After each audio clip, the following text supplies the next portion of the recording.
Hello friends, स्वागत है आप सभी का हमारे चैनल क्विक स्टडी में। मैं कमल बेस्ट। इस वीडियो के माध्यम से दोस्तों आपके यहाँ पर देखिए थर्मोडायनेमिक अर्थात दोस्तों उष्मागतिकी के महत्वपूर्ण क्वेश्चनों को कराऊंगा, जो दोस्तों आपके बहुविकल्पीय प्रश्न होंगे और ये दोस्तों आपके बार बार एग्जाम में पूछे जाते हैं बहुत आए, तो इनको आप बहुत ही अच्छे से तैयार कर लेंगे दोस्तों। खासतौर पर आपका टेक्निकल ये दोस्तों बहुत ही महत्वपूर्ण क्वेश्चन है। ये क्वेश्चन जो आपके बार बार पूछे जाते हैं एग्जाम में, इनको आप तैयार करेंगे। और यहाँ पर देखिए दोस्तों, शुरू करने के वाले थोड़ी सी एक दरख्वास्त करना चाहेंगे, यदि आपने हमारे चैनल को सब्सक्राइब नहीं किया अभी तक तो प्लीज़ हमारे चैनल को सब्सक्राइब कीजिए और बेल आइकन को दबाना मत भूलिएगा दोस्तों हमारे वीडियो को प्रथम पाने के लिए, ताकि दोस्तों हमारे नोटिफिकेशन आपको प्रथम प्राप्त हो। तो आइए शुरू करते हैं, आराम से आप देखिएगा। और दोस्तों एक कॉपी और पेन निकाल लेंगे, क्योंकि यहाँ पर आपको बहुत सारे फॉर्मूले मिलेंगे, उनको आप नोट करते रहेंगे। तो आइए शुरू करते हैं। पहला क्वेश्चन दिखता है दोस्तों आपको, जब निकाय की ऊष्मा Q दी जाती है तथा निकाय के द्वारा किया गया कार्य आपका W है दोस्तों, तो ऊष्मागतिकी के प्रथम नियम के अनुसार गणितीय रूप क्या होगा।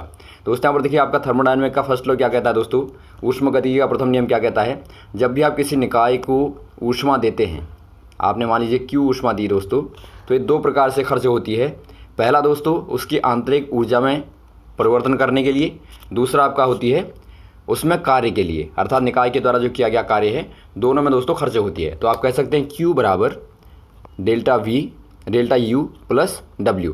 अब दोस्तों यहाँ पर देखिए डेल्टा U आपका आंतरिक ऊर्जा है, इंटरनल एनर्जी है दोस्तों, इसे आप डेल्टा U भी लिख सकते हैं, कहीं कहीं पर आपका डेल्टा E लिख के भी आता है, तो यहाँ पर आपको कन्फ्यूजन नहीं होना है।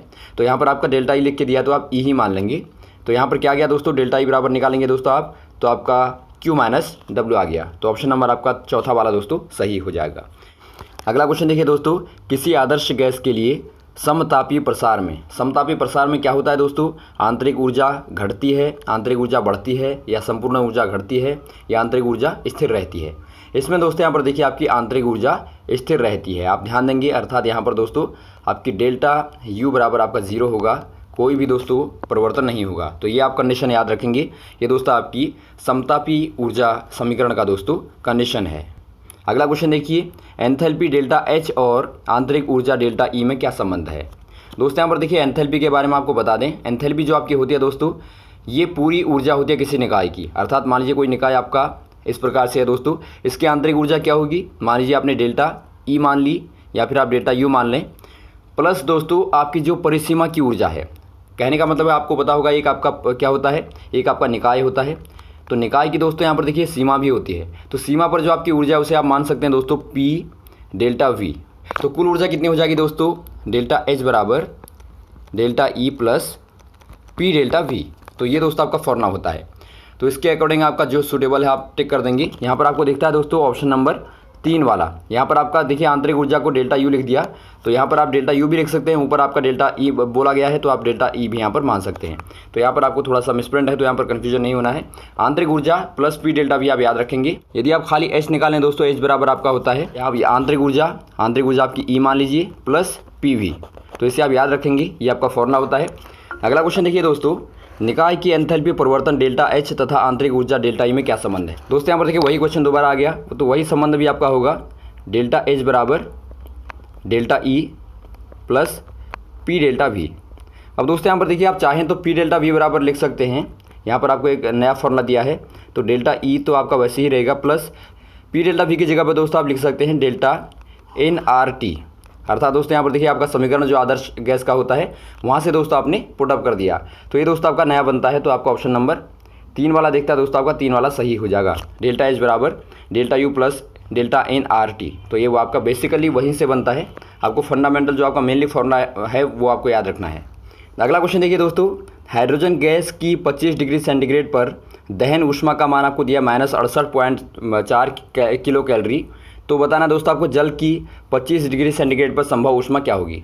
संभव ऊष्मा का मतलब पहले आपको पता होना चाहिए दोस्तों, संभवन ऊष्मा कहते हैं या फिर आप इसे उत्पादन ऊष्मा कहते हैं। अर्थात दोस्तों यहाँ पर देखिए जब एक अणु को उत्पादित करने के लिए जो आपकी ऊष्मा चाहिए होती है, ऊष्मा निकलती है या फिर दोस्तों एब्जॉर्ब होती है, उसे आप संभव ऊष्मा कहते हैं। दोबारा आप समझिए, उत्पादन ऊष्मा का मतलब ही आपको पता लग रहा होगा कि दोस्तों एक अणु को उत्पादित करने में जो आपकी ऊष्मा चाहिए होगी, मान लीजिए आपको H2O की पूछा गया है, तो आपको H2O का उत्पादन करने के लिए, एक अणु उत्पादन करने के लिए दोस्तों जो आपकी ऊष्मा चाहिए होगी वही आपकी संभवन ऊष्मा कहलाएगी। अब देखिए दोस्तों आपको दिया गया है हाइड्रोजन गैस का दहन। हाइड्रोजन गैस का दहन की समीकरण क्या होती है, देखिए हाइड्रोजन गैस H2 हो गई, इसका दहन दोस्तों आपको पता होगा, किसी का भी दहन आपको निकालना होगा तो उसके लिए आप O2 के साथ में रिएक्शन करेंगे। तो O2 के साथ में आपने रिएक्शन कर दी, यहाँ पर हाफ आपने लगा दिया दोस्तों, क्योंकि आपको संतुलित करना पड़ेगा। तो हाफ O2 किया दोस्तों आपने, तो क्या बनेगा आपका, ये आपको देगा H2O, एक जल का अणु देगा दोस्तों। और माइनस दोस्तों ऊष्मा कितनी निकलेगी, ऊष्मा आपको दिया गया है कि यहाँ पर कितनी निकलती है दोस्तों। यहाँ पर आप प्लस कर सकते हैं, प्लस आपका 68.4 किलो कैलोरी, अर्थात दोस्तों आपकी माइनस 68.4 किलो कैलोरी दोस्तों आपकी ऊष्मा निकल गई। तो इसका मतलब क्या है दोस्तों, इसका मतलब है कि आपकी जो दहन की ऊष्मा है, दहन के बाद दोस्तों इतनी ऊष्मा निकल गई। तो यहाँ पर देखिए दोस्तों आपका एक H2 आपका बन गया और यही आपको चाहिए था। तो इसकी आपकी संभवन ऊष्मा क्या हो जाएगी दोस्तों, संभवन ऊष्मा आपकी बिल्कुल दहन ऊष्मा के बराबर हो जाएगी, अर्थात माइनस 68.4 किलो कैलोरी हो जाएगी। तो ऑप्शन नंबर आपका दोस्तों 2 वाला सही हो जाएगा। अगला क्वेश्चन देखिए दोस्तों, समीकरण H2 प्लस Cl2 बराबर आपको 2HCl दिया है दोस्तों, प्लस 44 किलो कैलोरी आपकी ऊष्मा निकलती है। तो आपको बताना दोस्तों HCl की संभव ऊष्मा क्या होगी। अब देखिए संभव ऊष्मा आपको बताया गया है दोस्तों, आपको रिएक्शन दिया गया है H2 प्लस आपका Cl2 बराबर आपका 2HCl और दोस्तों आपकी प्लस 44 किलो कैलोरी आपकी दोस्तों ऊष्मा निकलती है। इसका मतलब दोस्तों जो आपकी रिएक्शन है कैसी है, ये दोस्तों आपकी एक्सोथर्मिक है, अर्थात ऊष्माक्षेपी है। यहाँ पर देखिए दोस्तों जो आपकी संभव ऊष्मा है आपको केवल एक के लिए निकालनी है। यहाँ पर आपको देखिए 2HCl के लिए दोस्तों आपको दी है -44 किलो कैलोरी। ध्यान आप देंगे जब आपका निकलेगा दोस्तों, उसका मतलब आपको माइनस में करना पड़ेगा। -44 किलो कैलोरी दिया है, तो दोस्तों आपको यहाँ पर निकालना है एक के लिए, तो आप 2 का भाग दे देंगे। तो आपका एक HCl के लिए दोस्तों आपकी -22 किलो कैलोरी हो जाएगी। तो -22 ऑप्शन नंबर आपका 3 वाला दिखता है, तो 3 वाला सही हो जाएगा। तो संभवन ऊष्मा दोस्तों -22 किलो कैलोरी हो जाएगी। अगला क्वेश्चन देखिए दोस्तों, एक मोल H2O2 का प्लेटिनम ब्लैक द्वारा अपघटन होता है तो 96.6 किलो जूल ऊष्मा उत्पादित होती है। तो एक मोल H2O की संभवन ऊष्मा आपको बतानी है। अब दोस्तों यहाँ पर देखिए, यहाँ पर भी वही आपको दिखता है। यदि आप H2O2 का दोस्तों क्या करते हैं, अपघटन करते हैं प्लेटिनम की उपस्थिति में दोस्तों, तो ये आपको यहाँ पर क्या देगा H2 प्लस दोस्तों आपका O2 आपको देगा। तो इसका मतलब दोस्तों आपका देखिए इन दोनों को आप देखते हैं तो आपका क्या बनेगा दोस्तों, एक जल अणु ही बनता है यहाँ पर भी दोस्तों। तो एक जल अणु बनता है दोस्तों, आपका ऊष्मा कितनी निकलती है, आपकी दोस्तों प्लस की 96.6 किलो जूल आपकी निकलती है। तो दोस्तों यहाँ पर आपका आ जाएगा 96.6 किलो जूल आपकी ऊष्मा दोस्तों। तो ऑप्शन नंबर आपका 3 वाला सही हो जाएगा। अगला क्वेश्चन देखिए दोस्तों, CO2 की संभवन ऊष्मा आपको दी है माइनस की 90.4 किलो कैलोरी। यह क्या दर्शाता है, CO2 ऊष्मक्षेपी यौगिक है, या CO2 ऊष्मशोषी यौगिक है, या CO2 समतापी यौगिक है, या इनमें से कोई नहीं। दोस्तों अभी आपको बताया था हमने, संभवन ऊष्मा का दोस्तों माइनस होना क्या दिखाता है, ऊष्माक्षेपी अभिक्रिया दोस्तों, अर्थात एक्सोथर्मिक रिएक्शन। जिनमें दोस्तों आपकी ऊष्मा निकलेगी वो आपकी एक्सोथर्मिक कहलाती हैं, और जिनमें आपकी शोषण होता है दोस्तों उनमें वो आपकी कहलाती हैं एंडोथर्मिक। तो ये दोस्तों आपके यहाँ पर देखिए निकल रही है, तो इसका मतलब ये दोस्तों ये दर्शाएगा कि यह दोस्तों ऊष्माक्षेपी है। तो ऑप्शन नंबर आपका पहला वाला सही हो जाएगा। तो यहाँ पर आप ध्यान देंगे, यदि आपका पॉजिटिव होगा दोस्तों तो इसका मतलब आपकी एब्जॉर्ब हो रही है, तो वहाँ पर आप कह देंगे ऊष्माशोषी अभिक्रिया। अगला देखिए दोस्तों, सही संबंध कौन सा है। यहाँ पर आपको दिया गया दोस्तों ऊष्मा दी है दोस्तों, और P मतलब दोस्तों आपका एक समान दाब, और V मतलब एक समान आयतन, और P मतलब एक समान दाब एक समान आयतन। यहाँ पर देखिए दोस्तों आपका कौन सा वाला सही होगा। इनमें दोस्तों आपका देखिए ऑप्शन नंबर B वाला सही दिखता है दोस्तों। QV बराबर आपका दोस्तों डेल्टा H, अर्थात जो आपकी ऊष्मा है दोस्तों समान आयतन पे, ये आपकी एंथैल्पी में परिवर्तन के बराबर होगी। तो ऑप्शन नंबर आपका 2 वाला सही हो जाएगा। अगला क्वेश्चन देखिए दोस्तों, अभिक्रिया H2 प्लस Cl2 बराबर 2HCl के एंथैल्पी परिवर्तन डेल्टा H का मान -68.4 किलो कैलोरी है। इसका दोस्तों ऋण चिन्ह क्या प्रदर्शित करता है। दोस्तों यहाँ पर देखिए डेल्टा H क्या है दोस्तों, आपकी एंथैल्पी है। एंथैल्पी का माइनस होना क्या दिखाता है दोस्तों। अब दोस्तों यहाँ पर देखिए क्या दिखाएगा, अभिकारकों की एंथैल्पी से उत्पादों की एंथैल्पी अधिक है, या अभिकारकों की एंथैल्पी से उत्पादों की एंथैल्पी कम है, या अभिक्रिया ऊष्मशोषी, या अभिक्रिया दोस्तों अगले दिशा में नहीं होती। यहाँ पर देखिए दोस्तों ये दिखाता है कि अभिकारकों की जो ऊष्मा है दोस्तों वो आपकी ज़्यादा होगी, क्योंकि यहाँ पर देखिए यदि आपका ये कंडीशन आती है तो यहाँ पर आपका प्लस 68.4 हुआ होगा, अर्थात दोस्तों यहाँ पर ऊष्मा क्या हुई होगी, ऊष्मा दोस्तों रिलीज हुई होगी।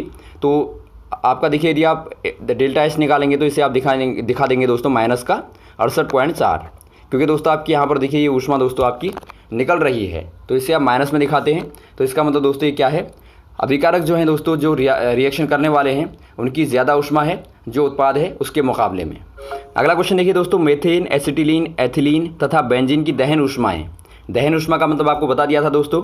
मान लीजिए आपका मेथेन की दहन ऊष्मा निकालनी है तो आपका CH4 दोस्तों प्लस O2 करते हैं तो इससे आपको दहन ऊष्मा मिलती है।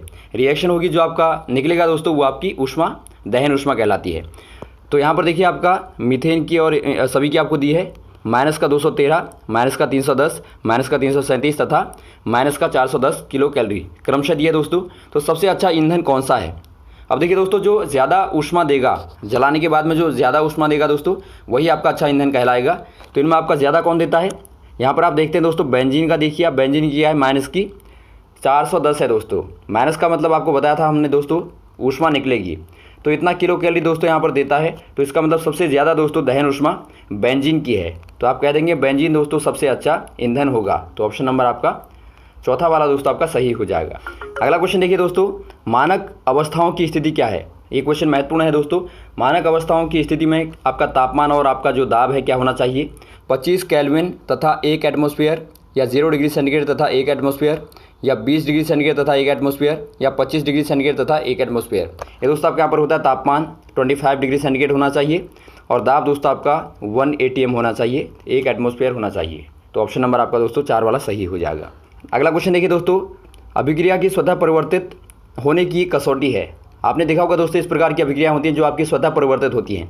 जैसा कि दोस्तों आपने देखा होगा, जल के द्वारा भाप बनना या फिर आपका बर्फ़ के द्वारा जल बनना, ये आपकी स्वतः परिवर्तित अभिक्रियाएँ होती हैं दोस्तों।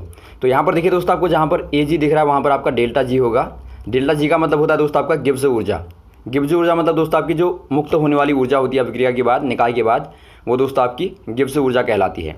तो यहाँ पर देखिए, डेल्टा G का ऋणात्मक होना, डेल्टा G का धनात्मक होना, या डेल्टा G के मान 0 होना, या डेल्टा G का धनात्मक तथा डेल्टा S का ऋणात्मक होना। यहाँ पर देखिए दोस्तों, यदि आपका डेल्टा G यदि आपका दोस्तों स्वतः परिवर्तित है, अर्थात खुद ही परिवर्तित हो रही है, तो उसके लिए कंडीशन होती है दोस्तों आपकी डेल्टा G बराबर आपका क्या होता है? H minus delta H minus T delta S होता है दोस्तों। ये आप ध्यान देंगे इक्वेशन को। तो ये दोस्तों आपके यहाँ पर देखिए माइनस होना चाहिए हमेशा, अर्थात डेल्टा G का मान दोस्तों आपका नेगेटिव होना चाहिए, तभी दोस्तों ये आपकी स्वतः परिवर्तित अभिक्रिया होगी। यदि आपका पॉजिटिव होगा दोस्तों, तो ये स्वतः परिवर्तित नहीं होगी। और एक कंडीशन ये भी आती है दोस्तों, यदि आपकी एंट्रोपी जो आपकी होती है दोस्तों, S होती है, यदि आपकी दोस्तों एंट्रोपी में परिवर्तन आपका पॉजिटिव है, अर्थात दोस्तों बाद वाली एंट्रोपी का जो ऊष्मा का मान है वो आपकी पहले वाली से ज़्यादा है, तो इसका मतलब दोस्तों ये भी आपकी स्वतः परिवर्तन को दिखाती है। तो आप ध्यान देंगे, पहली कंडीशन तो आपकी डेल्टा G बराबर नेगेटिव हो गई। दूसरी कंडीशन दोस्तों आपको हो सकता है, ये भी आ सकता है एंट्रोपी के आधार पर। तो एंट्रोपी दोस्तों आपकी धनात्मक है, तो इसका मतलब आपकी स्वतः परिवर्तित है। यदि आपका दोस्तों एंट्रोपी परिवर्तन आपका नेगेटिव है, तो इसका मतलब ये दोस्तों आपकी स्वतः परिवर्तित नहीं है, अर्थात दोस्तों आपकी गिब्स ऊर्जा की अपोजिट में यहाँ पर ये एंट्रोपी का प्रिंसिपल लगता है। तो यहाँ पर दोस्तों आपका ऑप्शन नंबर हो जाएगा पहला वाला। अगला क्वेश्चन देखिए दोस्तों, जब बर्फ़ पिघलती है तो उसकी एंट्रोपी, वही कंडीशन आ गई दोस्तों, बर्फ़ का पिघलना दोस्तों। यहाँ पर देखिए एंट्रोपी ऑफ बर्फ़ दोस्तों जो होती है वो आपकी कम होती है जल की एंट्रोपी से, और ये कम होती है दोस्तों आपकी भाप की एंट्रोपी से। तो इस प्रकार का क्रम होता है, सबसे कम बर्फ़ की एंट्रोपी, फिर आपकी जल की एंट्रोपी, फिर आपकी भाप की। यहाँ पर आप देखते हैं दोस्तों परिवर्तन हो रहा है, अवस्थाओं में परिवर्तन हो रहा है दोस्तों। तो अवस्थाओं में परिवर्तन होगा तो वहाँ पर दोस्तों आपकी एंट्रोपी क्या होगी? बढ़ेगी। तो आप ध्यान देंगे, अवस्था में बदलाव होने पर एंट्रोपी का मान बढ़ता है। तो यहाँ पर दोस्तों आपका बढ़ता है हो जाएगा दूसरा वाला। अगला क्वेश्चन देखिए दोस्तों, कपूर को वाष्पीकृत करने के लिए इसकी एंट्रोपी क्या होगी दोस्तों? बढ़ेगी। आपको जाहिर तौर पर आपको अभी बता दिया गया कि अवस्था में परिवर्तन होने पर दोस्तों एंट्रोपी बढ़ेगी, तो यहाँ पर आपकी बढ़ेगी। तो ये रहे दोस्तों आपके महत्वपूर्ण क्वेश्चन जो आपने यहाँ पर देखिए। उम्मीद आपको अच्छे लगे होंगे, और भी इस प्रकार के क्वेश्चन को दोस्तों लगातार बताते रहेंगे, हमारे साथ ही बने रहेगा। Okay, thanks. जय हिंद, जय भारत।